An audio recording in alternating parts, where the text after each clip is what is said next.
do primeiro ano do ensino médio, bem-vindo de volta às aulas de biologia deste quarto bimestre. Eu sou a professora Isabela e na aula de hoje nós vamos trabalhar o assunto citologia. Esse assunto está descrito lá na semana 4 e 5 do PET volume 4, tá bom? Nós já trabalhamos neste bimestre uma aula que foi exibida no dia 21 de outubro, tá? Sobre origem da vida e evolução. Hoje, dia 11 de novembro, vamos tratar desse tema, citologia. E a próxima aula vai ser exibida no dia 2 do 12 e vai tratar de divisão celular. Bom, os objetivos desta aula são os seguintes: reconhecer que todos os seres vivos são constituídos por células, identificar na estrutura de diferentes seres vivos a organização celular como característica fundamental de todas as formas de vida e reconhecer que diferentes células exercem funções diversas. Você já pegou seu lápis? Você já pegou seu caderno? Escreve a data de hoje, faz o seu diário de bordo, anota as informações desta aula e as dúvidas também. Vamos embora? Vamos lá! Seguinte, todos os seres vivos são formados por células. Bom, isso não é nenhuma novidade para você. Eu trabalhei com você uma aula na verdade no terceiro bimestre, que já falava sobre isso. Isso faz parte da teoria celular. A gente viu que os organismos podem ser unicelulares ou pluricelulares. Aqueles unicelulares são formados por uma única célula. E os pluricelulares possuem duas ou mais células. Você se lembra de representantes de organismos unicelulares? Eu vou te dar 3 segundos em 3, 2, 1. Anotou aí? Bactérias? Eu tenho certeza que você escreveu bactérias. Você lembrou, não lembrou? Então, se você lembrou, que você está assistindo as nossas aulas, hein? Bom, e um exemplo de organismo pluricelular? Ora, os animais, a gente é um exemplo de organismo pluricelular, tá bom? Volta para cá e vamos falar um pouco mais sobre isso daí. Bem, em organismos pluricelulares, as células geralmente se especializam em diversas funções e podem ser classificadas de acordo com 2 critérios: tempo de vida e número de núcleos. Ai, meu Deus, isso aqui é importante eu falar, hein? Vocês se lembram que as células que apresentam núcleo são células eucariotas. E você, por acaso, se lembra como são chamadas as células que não têm núcleo? Uma dica: a bactéria tem esse tipo de célula. Você se lembra? Eu vou te dar 3 segundos. Então, 3, 2, 1. Você lembrou que é procariota? Pois é, célula procariota, aquela que não tem núcleo. E a eucariota apresenta um ou mais núcleos, né? Bom, quanto ao tempo de vida, as células podem ser classificadas em lábeis, estáveis ou permanentes. As células lábeis apresentam tempo curto de vida. Um exemplo são as hemácias, que estão representadas aqui nessa imagem. As células estáveis apresentam tempo de vida médio, não tão lábil, mas também não é uma célula permanente. O neurônio que está representado aqui nessa imagem é um exemplo de célula permanente. Aliás, quando nós nascemos, a gente já apresenta praticamente todos os neurônios que a gente usa durante a vida. É por isso que a gente tem que saber preservar, né, esses neurônios, preservar o nosso cérebro. Aí você está se perguntando assim, ok, se a gente já nasce com todos os neurônios que a gente tem, como então que a gente começa a aprender as coisas? O que acontece com os neurônios? Eles não aumentam de número?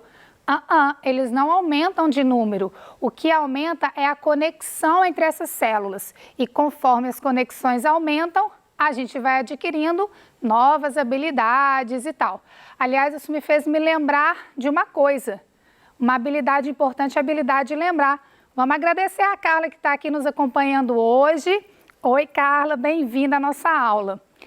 Bem, os neurônios são então exemplos de células permanentes. Têm um tempo de vida super longo e fazem pouquíssima divisão celular, tá? Vocês sabem que quando as pessoas lesionam a coluna vertebral, elas podem apresentar sequelas que duram pela vida toda. Por quê? Porque dentro da coluna vertebral tem tecido nervoso, tem tecido formado por células permanentes. E uma lesão nessa estrutura pode gerar esse tipo de sequela.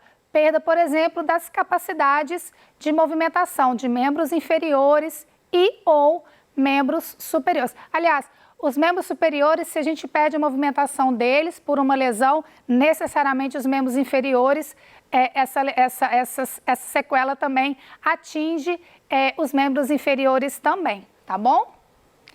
Bem, e quanto ao número de núcleos? As células podem ser anucleadas, uninucleadas ou multinucleadas. Observem o prefixo da palavra, tá? As células anucleadas não apresentam mais núcleo. É o exemplo das hemácias, né? Estão vendo que ela apresenta, que as hemácias têm esse achatamento central? Esse achatamento central é devido à ausência do núcleo. As hemácias, no começo da sua formação, apresentam o núcleo celular e quando elas amadurecem, elas perdem esse núcleo, tá?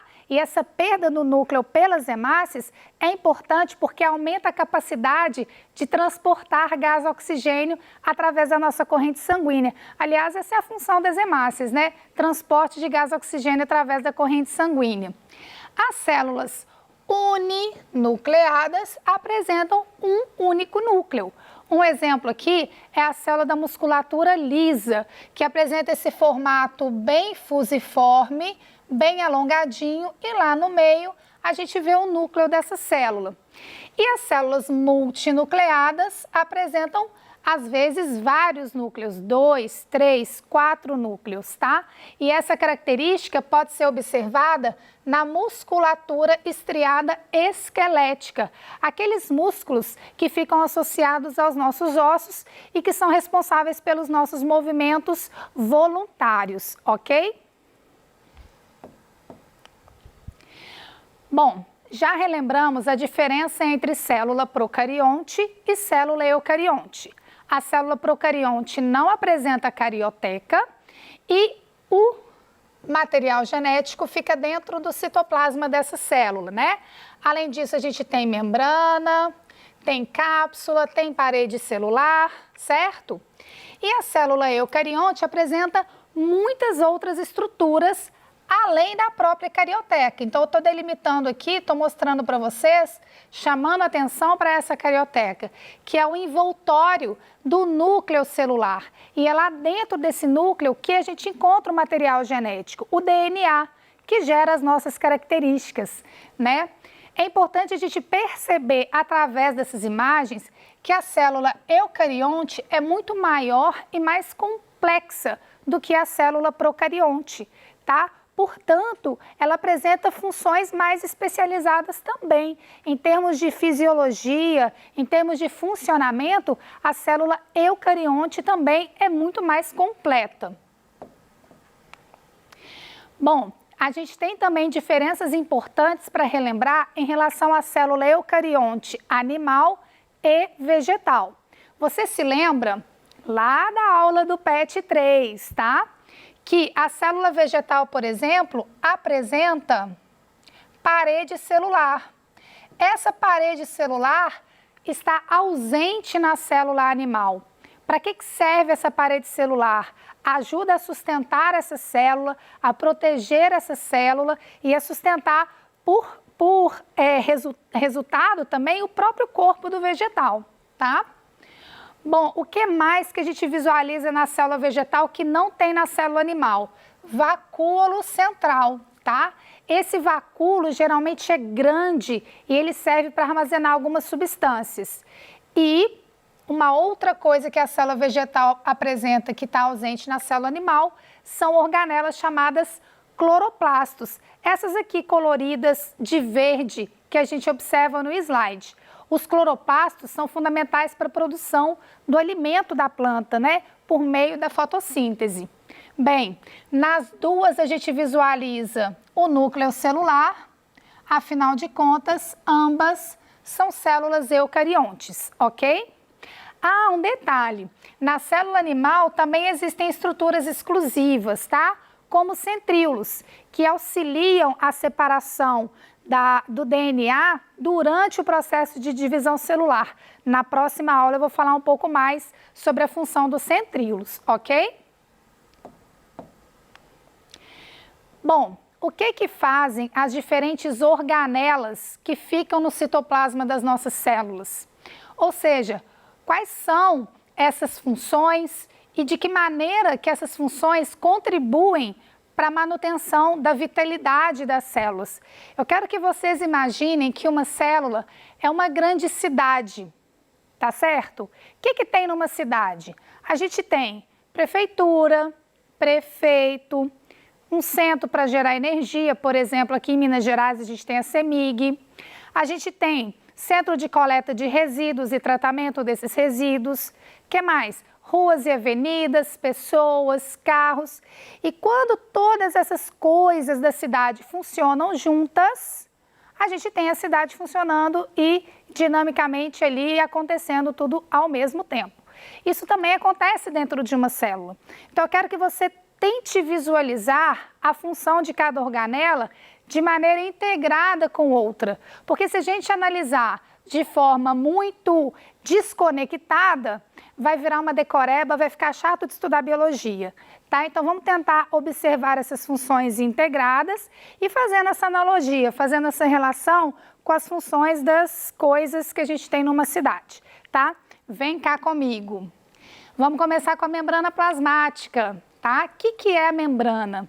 A membrana é uma película que delimita a célula. Ela delimita o espaço intercelular. Ela separa o que tem fora da célula do que tem dentro. E ela, além disso, permite que substâncias entram e saiam da célula.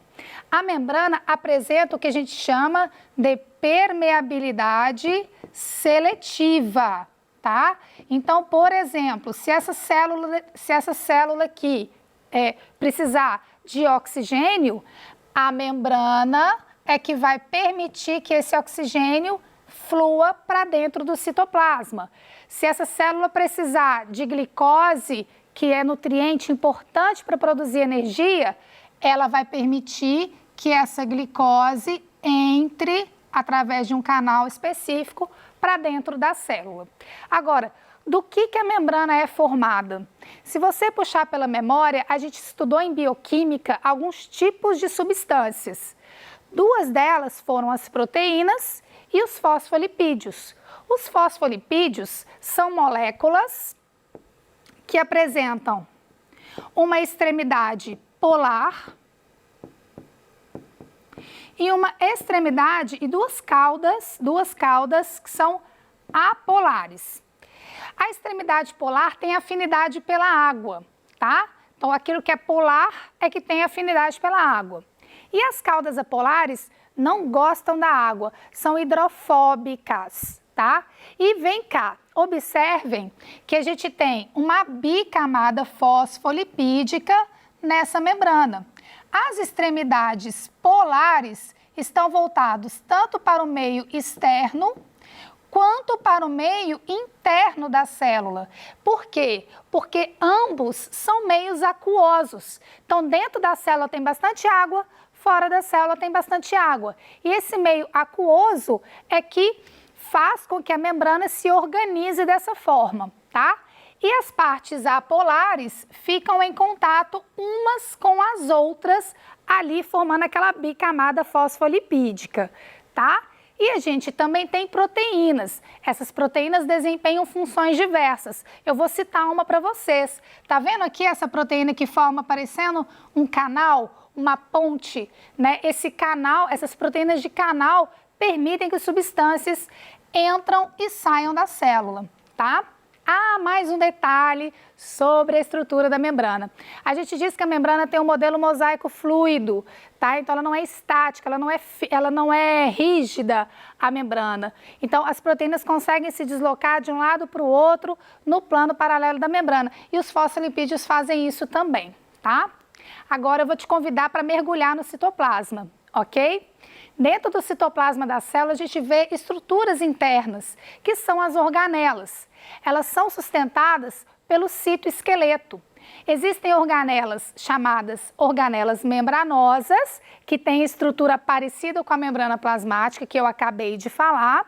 E existem as organelas que não são membranosas, porque não apresentam a mesma estrutura da membrana plasmática. As membranosas estão aqui: retículos, complexo golgiense, lisossomos, mitocôndrias, cloroplastos e peroxissomos. Lembra que cloroplasto é exclusivo de célula eucarionte vegetal. Bom, tem algas também, mas estão ausentes nas células animais, tá? Quais são as organelas não membranosas? Estão aqui: ribossomos e centríolos. Lembrando que os centríolos são exclusivos de células animais. Bom, lá no seu PET tem uns desenhos de umas células, tá? E uma habilidade muito importante para você, que vocês precisam de desenvolver, né, nesse primeiro ano do ensino médio, é conseguir olhar para essas representações e identificar as organelas. Eu até pedi lá que vocês colorissem, né, essas diferentes organelas da célula animal e da célula vegetal. Então aqui, por exemplo, a gente vê a mitocôndria, né? A mitocôndria é o centro de produção de energia da célula, tá? Então ela funciona como uma CEMIG. Ela produz ATP e esse ATP vai ajudar todas as outras organelas a funcionarem. Bom, em volta do núcleo a gente tem os retículos endoplasmáticos. O rugoso, que eu estou colorindo aqui de roxo ou rosa, e o retículo endoplasmático liso, que eu estou colorindo aqui de verde. Bom, o que os retículos fazem? São regiões pelas quais substâncias podem ser transportadas. O retículo endoplasmático rugoso empresta a função que vem do ribossomo, que é de produção de proteínas. Então, os ribossomos são fábricas, tá? São as fábricas da nossa cidade chamada célula. E o retículo endoplasmático liso produz substâncias também, por exemplo, o colesterol, tá? Além disso, essas substâncias são transportadas dentro desses canais que os retículos formam. Bem, a gente também consegue visualizar aqui o complexo golgiense, que está aqui, ó, que eu vou colorir de azul, tá? O complexo golgiense funciona como um empacotador. Sabe o correio da cidade? Pois é o complexo golgiense. Ele empacota substâncias que podem ser exportadas da célula ou não, ou podem permanecer ali dentro mesmo. E se essas substâncias permanecerem ali dentro, ele pode formar o lisossomo. O lisossomo é o centro de reciclagem, sabe? As coisas que não servem mais para aquela célula são destruídas dentro do lisossomo.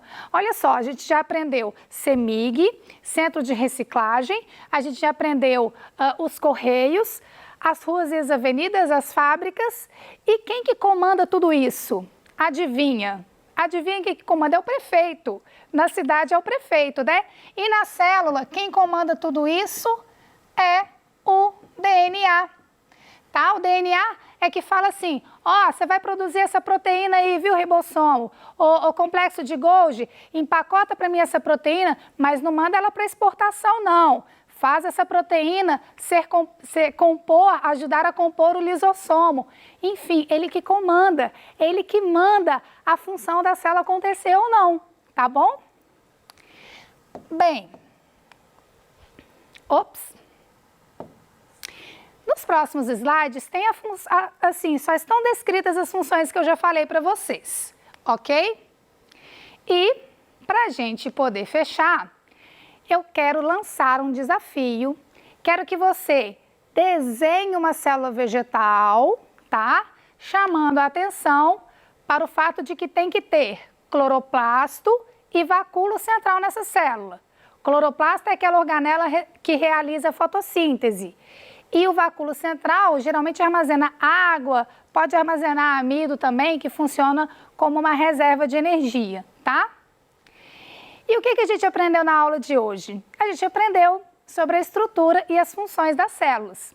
Sua próxima tarefa é realizar as atividades ao longo do texto do PET, então tem que passar lá pelo texto, tem um quadro lá para vocês poderem complementar.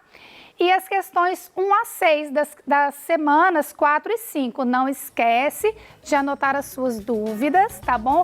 Para poder mandar para o Tira Dúvidas, ok?